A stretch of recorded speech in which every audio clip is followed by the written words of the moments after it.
S&P 500이 사상 처음으로 7,200포인트를 넘겼습니다. 다우는 790포인트 올랐고 4월 한 달간 S&P와 나스닥 모두 2020년 이후 가장 큰 폭의 월간 상승을 기록했습니다. 그런데 같은 날 브렌트 선물이 장중 126달러까지 치솟았다가 114달러로 마감했습니다. 겉으로 보면 유가는 내려왔고 주식은 올랐으니 괜찮아 보입니다. 그런데 오늘 시장의 핵심은 그게 아니라는 걸 말씀드리고 싶습니다. 실적이 시장을 끌어올렸지만 유가와 물가 문제로 금리 인하 기대는 약해지고 있거든요. 지금 시장은 실적을 보고 사는 장일까요? 아니면 유가와 금리 리스크가 아직 과소평가된 장일까요? 영상 끝까지 보시면 오늘 확인해야 할 숫자 5가지를 정리해드리겠습니다.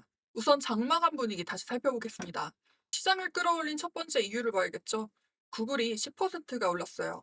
어제 시간외에서 7% 올랐던 게 정규장에 들어와서 더 올라간 겁니다. 캐터필러가 9.9% 올랐고 일라이릴리가 9.8% 올랐어요. 상승 종목의 수가 하락 종목의 4배가 넘게 나왔습니다. 근데 같은 장에서 메타는 8.5%가 빠졌고요. 마이크로소프트도 3.9% 하락했습니다. 어제 말씀드렸던 AI 안에서 돈을 벌고 있는 쪽과 돈을 쓰고 있는 쪽이 갈린다는 흐름이 정규장에서 그대로 반영이 됐습니다. 지수만 보면 꽤 강합니다. 근데 구글이 10% 오르고 메타가 8.5% 빠지는 장이에요. 지수가 올랐어도 포트폴리오가 어느 쪽에 있느냐에 따라 체감은 완전히 달라질 수 있는 장입니다. 시장이 이렇게 올랐는데 같은 날 유가는 완전히 다른 이야기를 하고 있었죠. 먼저 팩트부터 정리하면요. 브렌트 선물 6월물이 장중 126달러 41센트까지 올랐습니다. 4년 만에 최고가예요. 근데 장마감에는 114달러 1센트로 내려왔습니다. 하루 만에 12달러가 움직인 건데요. 어제 체크리스트에서 유가 118달러대 안착 여부를 봐야 한다고 말씀드렸는데 118달러를 넘어서 126달러까지 갔다가 도로 내려온 겁니다. 여기서 해석이 갈릴 수 있는데요. 유가가 고점에서 내려왔으니 리스크가 줄었다고도 볼 수 있는데 실제로 시장을 끌어올린 두 번째 이유가 이거였거든요. 근데 선박 추적 데이터를 보면 호르무즈 해협 통행량은 최근 24시간 사이에 7척에 불과합니다. 하루 140척까지 지나다니던 곳이에요. 약 5, 6% 수준까지 줄어든 겁니다. 공급 병목이 풀려서 유가가 내린 게 아니라면 이건 리스크 해소가 아니라 고점 이후 되돌림으로 해석할 여지가 있다는 거죠. 이런 상황에 여긴 좀 무겁습니다.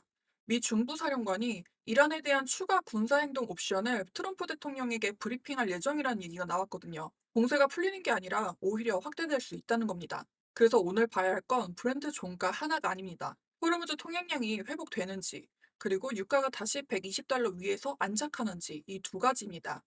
유가가 120달러 위에서 버티면요. 시장은 단순한 원유 상승이 아니라 물가 재상승으로 해석할 가능성이 커지겠죠. 그러면 인형물 금리가 먼저 움직이고 그 압력이 성장주와 기술주로 넘어옵니다. 유가가 이렇게 움직이면 경제 데이터는 어떻게 나왔을까요? 어제 체크리스트에서 GDP 속보치와 PCE 물가 지수를 봐야 한다고 말씀드렸는데 한번 살펴보겠습니다. 어제 1분기 GDP는 연율 2% 성장했어요. 작년 4분기가 0.5%였으니까 반등한 겁니다.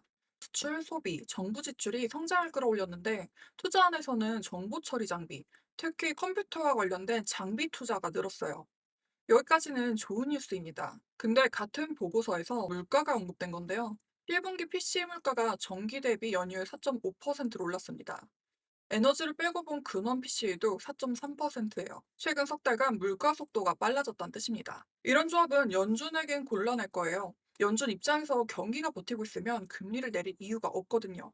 거기에 물가까지 높으면 내릴 명분은 더더욱 사라지겠죠. 이 채널에서 계속 말씀드렸던 기름값이 물가를 올리고 물가가 금리를 묶고 금리가 성장주를 누른다는 연결고리 기억하시죠? 이번 주 연준이 에너지 인플레를 넣었고요. PC가 전기 대비 연율 4.5%가 나왔으니 이젠 이 고리가 데이터로도 확인이 된 겁니다. 신규 실업수당 청구도 18만 9천 건으로 떨어졌어요. 노동시장이 튼튼하다는 뜻인데 이 또한 연준이 서둘러 금리를 내린 이유는 없다는 뜻이기도 합니다. 월가에서는 8개 주요 증권사가 올해 금리 인하가 없을 거라고 전망을 바꿨어요. 2027년 4월까지 금리 인상 확률이 40% 넘게 나오고 있습니다. 물론 반대 시나리오도 있습니다. 유가가 빠지고 에너지 충격이 일시적으로 끝나면 근원 물가가 안정되면서 인하 기대가 다시 살아날 수는 있겠죠. 다만 이건 데이터를 더 봐야 하는 구간입니다. 그럼 정규장에서 시장의 판단이 나온 몇몇 기업들 자세히 살펴볼게요. 구글은 어제 시간외에서 7% 오른 후에 오늘 정규장에서 10%를 더 올렸었죠. 클라우드 63% 성장이 그만큼 강했단 겁니다. 아마존도 소폭 상승하며 마감했어요. 반면에 메타는 어제 시간외에서 6.6% 하락하더니 오늘 정규장에서도 8.5% 하락입니다. 더 빠졌어요.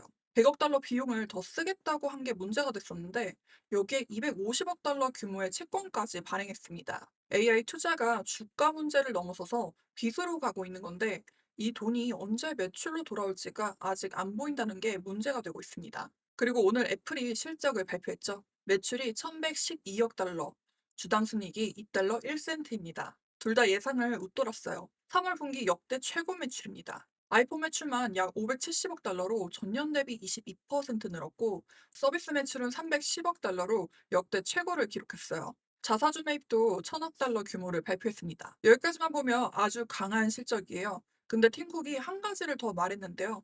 아이폰 수요는 역대급인데 공급 제약 때문에 매출 상단이 제한된다고 했습니다. 첨단 반도체 공정의 생산 능력이 부족하다는 건데 시장에서는 AI 칩 수요가 워낙 강해서 아이폰 쪽 물량에도 영향을 줬을 가능성을 주목하고 있어요.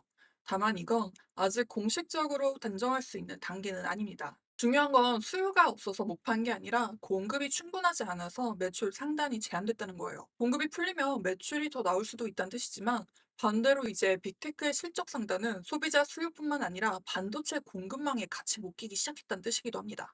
장중 보합세를 유지하다가 시간 외에서 2.95% 올랐습니다. 이번 빅테크 실적 시즌을 정리하면요. AI 투자 7천억 달러 시대가 왔는데 시장이 본 건 투자 규모가 아니라 투자 수익률이었어요. 구글은 클라우드 매출로 증명했고 메타는 비용 부담으로 빠졌죠.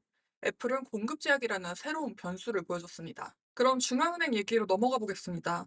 유럽 중앙은행은 예금 금리를 2%로 유지했어요. 유로존 4월 물가는 3%로 올랐는데 이번 상승은 에너지가 주도했습니다. 에너지가 10.9% 뛰었거든요. 반면에 에너지를 뺀 근원 물가는 2.2%로 오히려 내려왔습니다. 그러니까 지금은 에너지발 외부 충격이지 임금이나 서비스로 번진 인플레는 아니란 겁니다. 근데 유럽 중앙은행이 걱정하는 건 이게 길어질 경우의 2차 효과예요.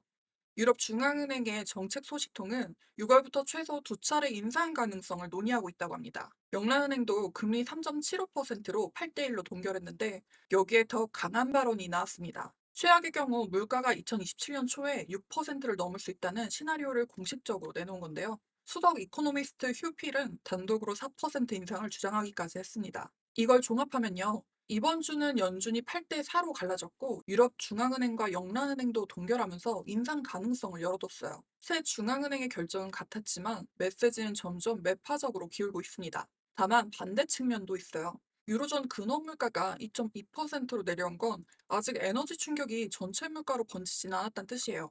만약 유가가 빠지고 에너지 충격이 짧게 끝나면 인상은 안 할 수도 있어요. 그래서 이건 에너지 가격이 얼마나 오래 높게 유지되느냐에 달려 있습니다. 한국 투자자 입장에서 이건 직접적인 변수인데요. 미국, 유럽, 영국 금리가 안 내려오면 한국은 에너지를 달러로 사와야 하니까 수입 물가 부담이 커져요. 국내에서 원가에 민감한 항공, 화학, 소비재 업종은 부담을 받게 되고요. 반대로 달러 매출 비중이 높은 수출주는 상대적으로 방어력이 생길 수 있습니다. 이건 정말 주목하셔야 되는데요. 일본에서 정말 큰일이 하나 있었죠. 엔달러가 160.7까지 올랐습니다. 160.7까지 올라갔는데 일본이 2년 만에 처음으로 외환시장에 직접 개입했습니다. 엔화를 사들이면서 엔화가 한때 3%가 뛰었고요. 엔달러는 155.5까지 내려갔습니다. 이후에도 추가 개입 가능성을 경고했어요. 왜 이게 중요하냐면요. 유가가 올라가면 일본 같은 에너지 수입국은 달러로 기름을 사야 하니까 자국 통화가 약해집니다. 엔화가 약해지면 일본 물가가 오르고 일본은행의 금리 인상 압력이 커지는 거예요. 유가 충격이 환율을 통해 아시아 전체로 번지는 구조인데 이건 한국 원화에도 비슷한 압력이 작용됩니다. 투자자분들은 일본의 소식도 눈여겨볼 필요가 있다고 생각합니다. 자, 그러면 투자자라면 꼭 짚고 가셔야 할 체크리스트 말씀드릴게요. 첫 번째, 유가가 126달러에서 내려왔지만 호르무즈 통행량이 평소에 5, 6% 수준입니다. 미 중부사령관의 이란 추가 군사 행동 브리핑이 나오는지를 봐야 합니다. 유가가 다시 120달러 위에서 안착해버리면 이력물 금리가 먼저 반응하고 성장주가 눌릴 수 있어요.